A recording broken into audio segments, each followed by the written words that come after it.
Chapter 9 video part 2.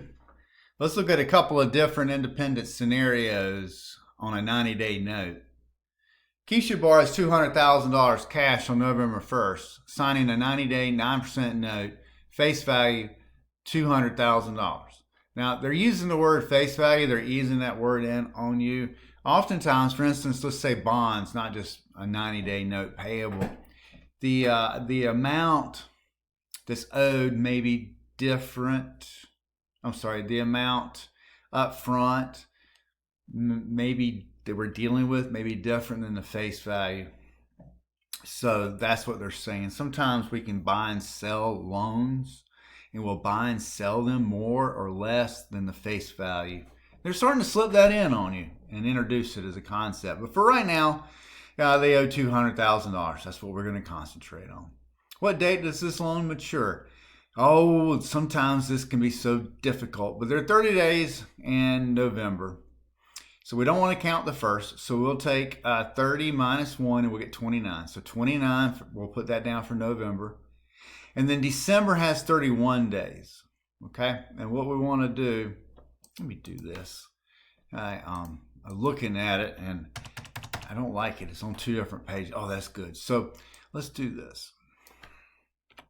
So you've got the 29 written down, you got the 31 written down, and you know, and I know that's 60, right?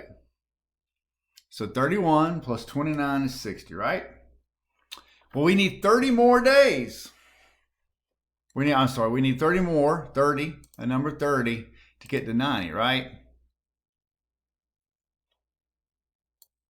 When I hit the refresh button or redo button, it came up 29. I don't know if it was 29 originally or not. I had to pause the video and I was going to go look at the original file and I was like, no, I don't want to re-record this video. So I'm just going to say 30. It's supposed to be 30. The due date's the January 30th, so it's got to be 30 here because 29 and 31 is 30. So let me start all over. So 29 and 31 is 60, and we need 30 more, so we total up to be 90. Okay, so that's crazy. I'm going to have to look and see if there's 29 there. If there's 29 there before when I was recording it, and then you got a handout and it says 30, that means there was a typo and I fixed it after the video. All right, so what due date? Well, we know. January 30th. Okay. How much interest expense results from this note in 2016? And again, unless we tell you otherwise, we're going to assume a 360-day year.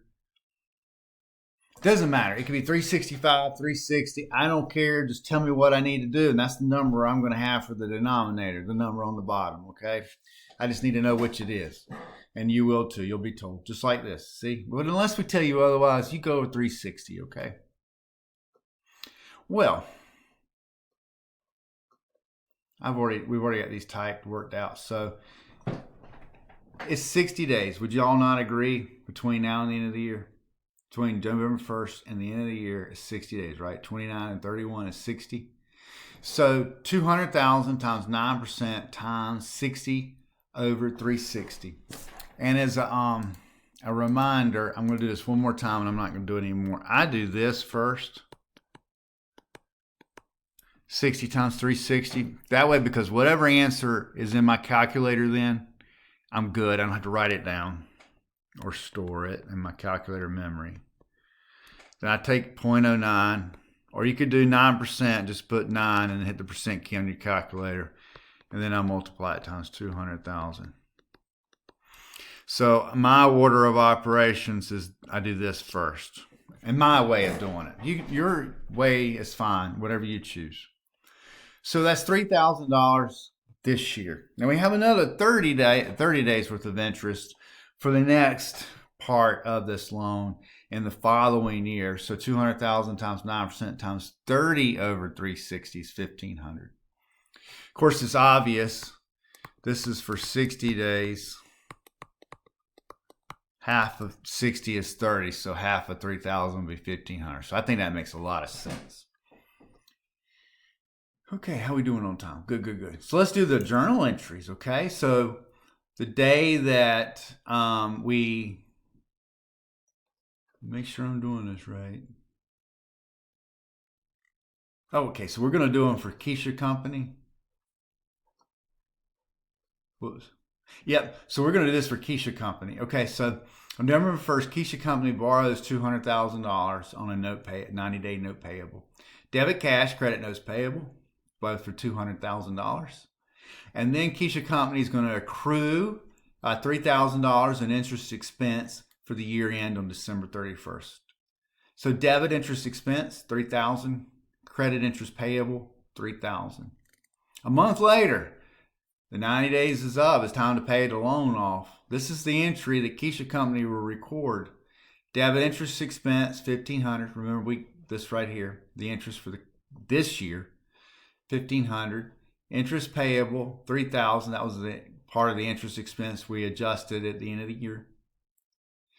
Notes payable, $200,000. Together, this should add up to be $204,500, and it does. The credit to cash is $204,500. This is an entry that you could expect to have parts or pieces or all of on your exam.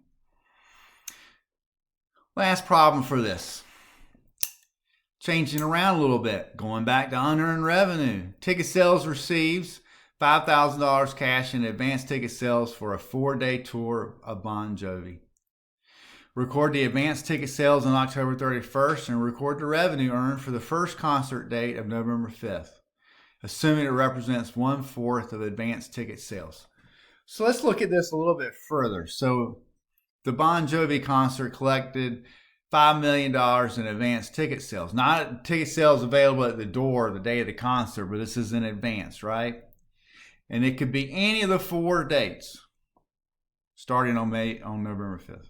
Because it's 4 days. It says 1/4, so there's 4 days. So at the end of the concert on the 5th, there's an entry that can be done. Let's talk about this a little bit further. So we know that they've collected $5 million in cash. So debit cash for $5 million and credit unearned ticket revenue for $5 million.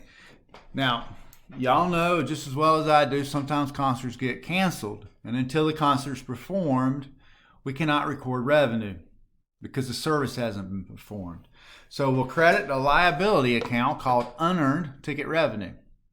We have the cash, but we have yet to do something to earn the revenue.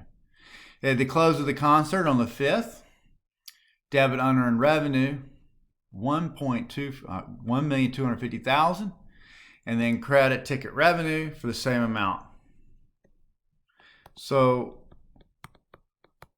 how do we get that again? Well, there's 4 days worth of concerts, and this was 1/4 of the concerts. And that's how they'll book that. They'll book that at the end of every concert day for the next 4 days. Sales tax. Taxes are generally, I said, well, that's going to be the last problem. Let's make it the last problem for this video. If you have any questions, please always email me, and we'll pick up in the next video in chapter 9 right after this.